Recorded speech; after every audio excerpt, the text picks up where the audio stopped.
Good afternoon, everyone. Thank you for joining the webinar today. My name is Sander van der Borgt, and today we are going to talk about something that sounds simple, but is often surprisingly unclear within organizations. Namely security testing with continuous insight. So meaning not just the testing part, not just in the reporting, but maintaining clarity over time. Because the real question here is not like, did we test that application or that server, or anything similar like that? But the real question is, do we actually know our current security posture right now at this moment?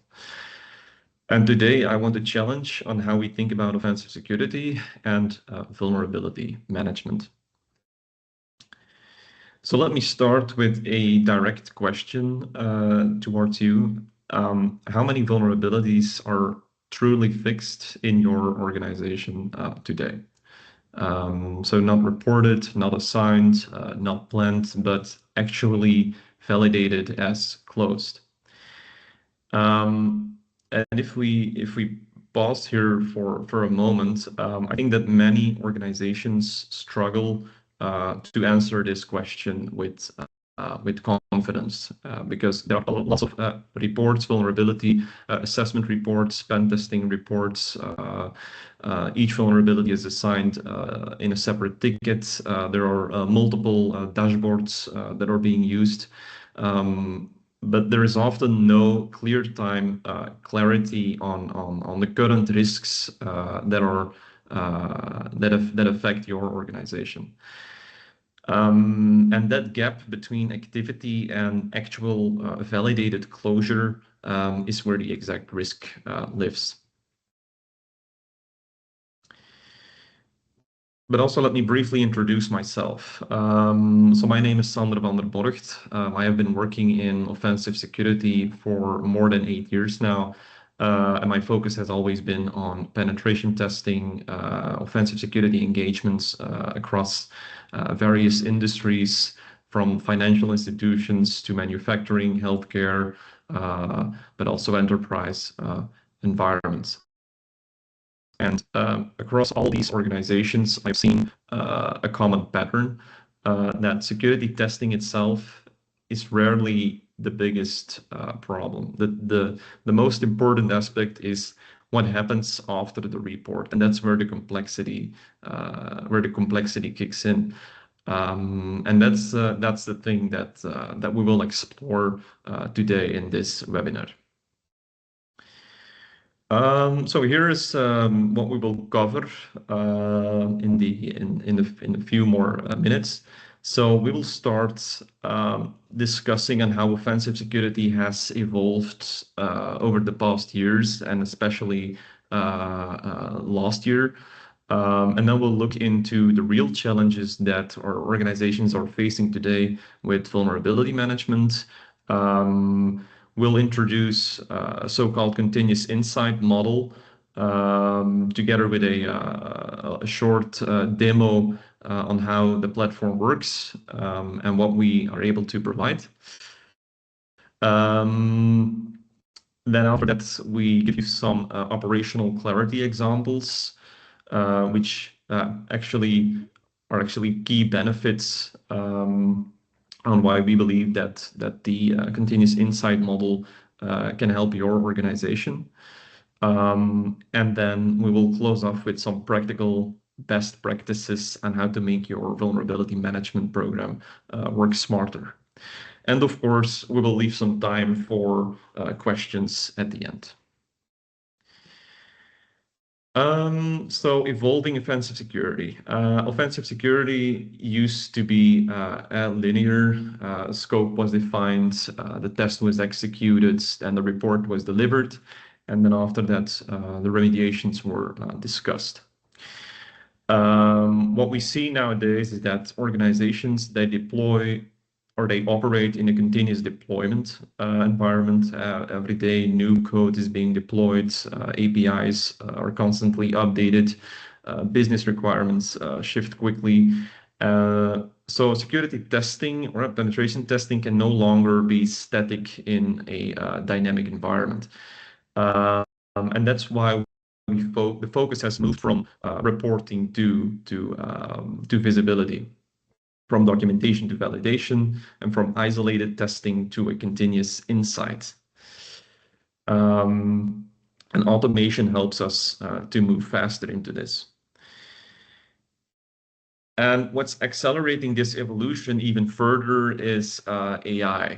Over the past year, we have seen so-called, yeah, let's say it like an explosion of AI-driven tools, security tools, helping us in offensive security. And new types of vulnerability scanning, new types of automated exploiting frameworks, AI-assisted vulnerability discovery.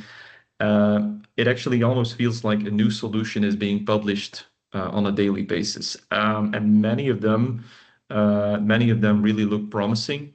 And and to be clear, we as our offensive security team, we evaluate these tools to see whether they are really game changing.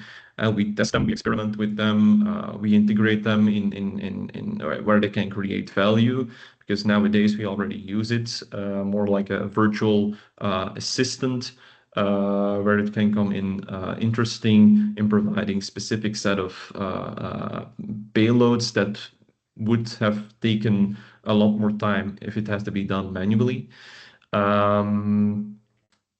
Because this, yeah, ignoring this new evolution would be irresponsible. Now, the key point here is that these kind of tools, they don't understand the business context. They generate the outputs, but the real expertise, security expertise from our team generates more judgment. Automation increases speeds. We agree on that, but expertise ensures more accuracy. So thereby this quote that we do not aim to replace our offensive security expertise with automation, but we use the technology to more amplify it. Then if we look further into the real problem statement that we believe can be solved with a continuous insight model, and those are the challenges that organizations are currently facing. So the question here is, why does vulnerability management still feels frustrating in so many organizations? And we believe it's based on these three pillars that you see. So the first one is there is no clear overview on what is actually open right now, what vulnerabilities are still exposed, and which not. Secondly, there is too much back and forth. So emails are being sent questioning whether the finding was fixed correctly, was it tested in the right environment, multiple confirmations that need to be asked. And then third, slow retesting and follow-up. So fixes are implemented, emails are being sent, schedules are checked, but it takes a lot of time to really have the confirmation that the finding was solved. And unfortunately, the result of this is that fixes take a lot longer. There is less transparency between the organization and the researcher. So in the end, there is also more risk, and it actually means that the entire process becomes fragmented. And fragmentation itself is more like the enemy of clarity. And that's why we believe that using a continuous insight model can help you in tackling this. And the shift here is actually simple in theory. So from a fragmented approach to a more centralized. And instead of vulnerabilities just living in separate reports, PDF files, different email threads, ticketing system spreadsheets, we actually bring everything together in just one centralized platform.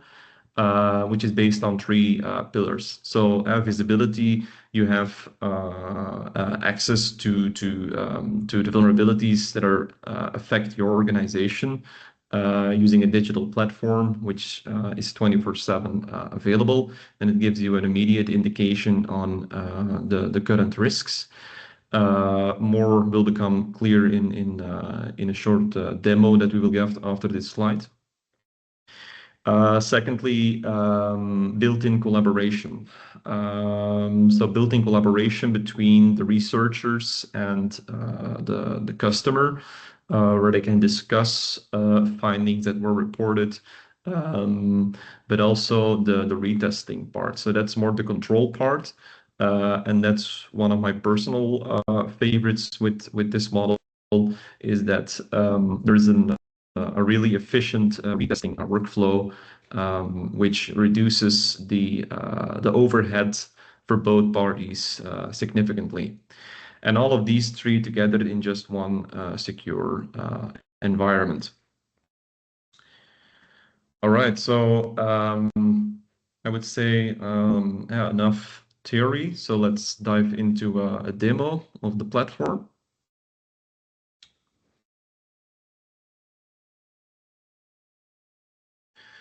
So here, as you can see, this is the view that you would have as a customer. You have an overview of the current risks. You see the assessments that are currently going on. You have an overview of all the different findings with our corresponding risk, just all in one dashboard. And then if you further click into one of the assessments that is currently going on, there you have an overview of the researchers that are assigned to the project, which co-worker of your organization has access to the assessment. You have a pie chart indicating the findings that were solved, the findings that are unable to verify, findings that were partially resolved, together with an overview of all the different findings. Then at the top you have different buttons, like if still desired, it's possible to download a PDF file. You can export the results in different kind of formats. And there is also an option to download a separate management report.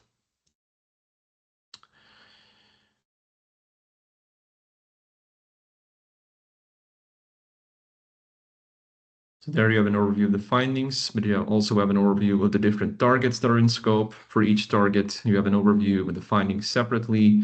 Then if you click further into one of the findings specifically, so this is a more detailed view of one of the findings. And that's just like with a classic PDF file. For each finding, we state the description, the risk, also a proof or reproducible evidence. And this is an interesting part where you can assign an owner to a finding to make sure the finding gets resolved.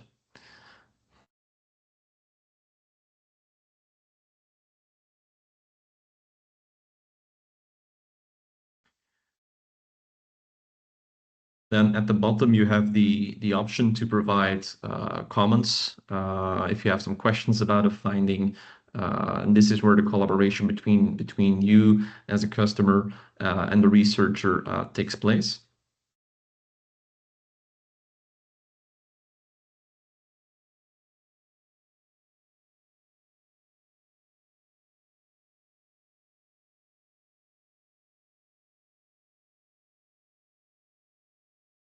Then if we continue, we have the efficient retest workflow. So here, so for each finding that was reported, you can provide some evidence on how the finding itself was mitigated.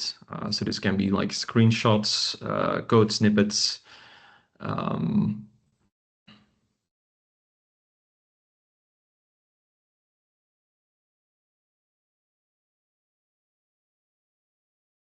So with just one click, you request a retest. And you can see that a retest is currently pending. And then if we look at a couple more seconds, if we then change to the researcher point of view, so there the researcher notices that the retest is pending for a specific finding. And then at the bottom, it's quite easily to assign a new status. So the first one in dropdown, there are multiple statuses that can be chosen, and I think this can also be interesting for organizations as we see these in real life situations, that it's not just simply resolved or unresolved. It's from time to time findings can be marked as an accepted risk, partially resolved, or in some cases unable to verify.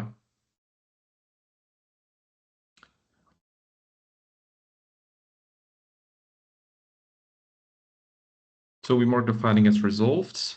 Then furthermore, we also have some options to mark it as a false positive.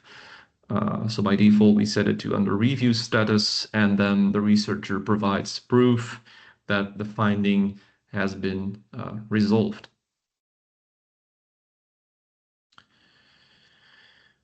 Then we also have the quality assurance part. So once the researcher has assigned a new status to a finding separately, or the entire project, we apply the principle here is that the 4I principle is that one of our colleagues is assigned as a so-called reviewer. So to make sure the quality assurance process is being followed.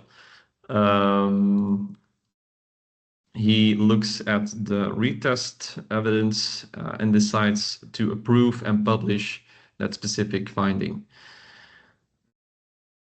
And then the finding is marked as resolved. This is also indicated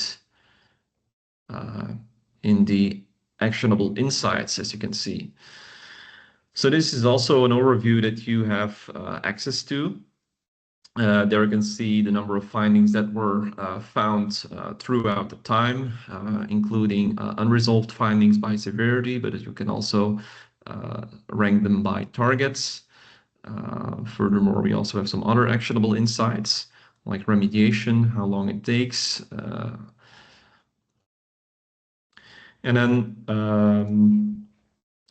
you also have an overview on the assessment statuses. So the number of assessments that are currently scheduled, that are going on, their overdue, and the assessments completed. And then furthermore, some trends as well on a monthly, quarterly, and a yearly basis, just to keep track of the findings that were solved.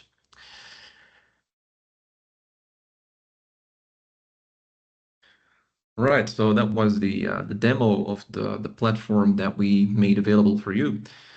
So if we continue and look at operational clarity, let me highlight here some 3 key benefits that organizations gain when they adopt this model.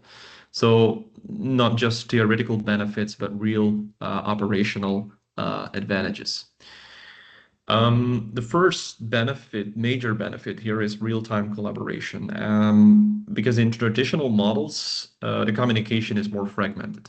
As I mentioned, so a report is delivered, questions are sent by mail, evidence is shared in separate attachments.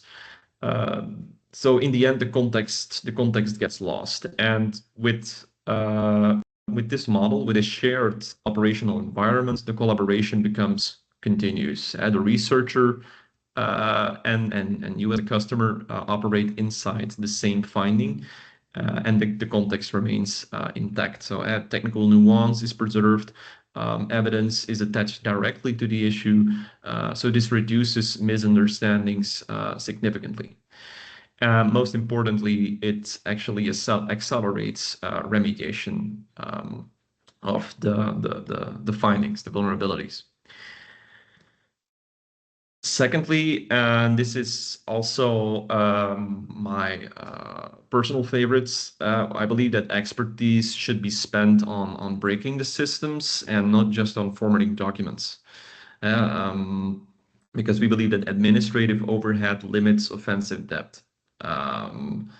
So we want to make sure that the time we have for such assessments is spent on researching, and not that the time gets lost on reporting, on formatting files, updating spreadsheets, chasing retest confirmations.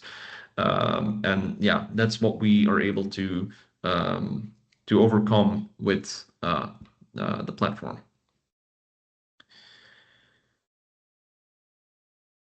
And then a third benefit is perhaps the most critical here. So in many organizations, we see that fixes are assumed. A patch is deployed, a configuration is updated, a ticket is closed, but was the real vulnerability actually eliminated? And without a more centralized visibility, validation becomes more an assumption. And assumptions within cybersecurity, and especially offensive security, are really dangerous.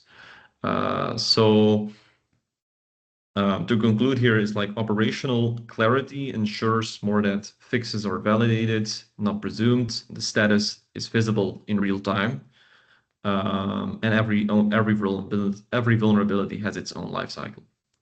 So with these three benefits, with these three key benefits, we believe that it transforms vulnerability management from a reactive task handling to a more structured risk control. So best practices.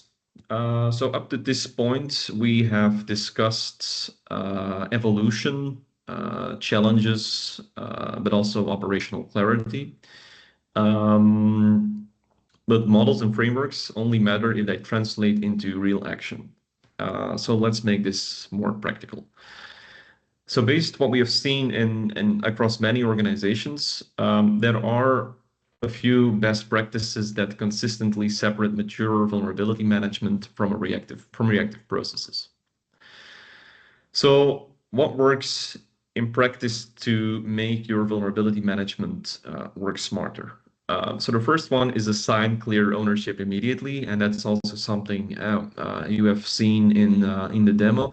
Every vulnerability must have named an owner from day one. So not a team, not a shared mailbox, but just one person. Because if it's not clear who is assigned to who takes ownership on specific findings, the finding drifts and it gets lost, and it takes lots of time to resolve, even if it's a high or a critical risk. Secondly, prioritize based on risk and not on volume, because not all vulnerabilities deserve equal attention. And we believe that you have to consider the exposure, the business impact, exploitability, and that's also included in the platform. And that's actually something I didn't mention, but also interesting to know is that different kinds of risk ratings can be applied. For example, OWASP risk rating methodology, but also others like CDSS, for instance. Then the third one is keep communication inside the finding. That's also something we discussed before. Context get lost, and that's actually a hidden efficiency killer. Email threads separate discussions from a vulnerability record, and when that context is fragmented, the fixes becomes less precise.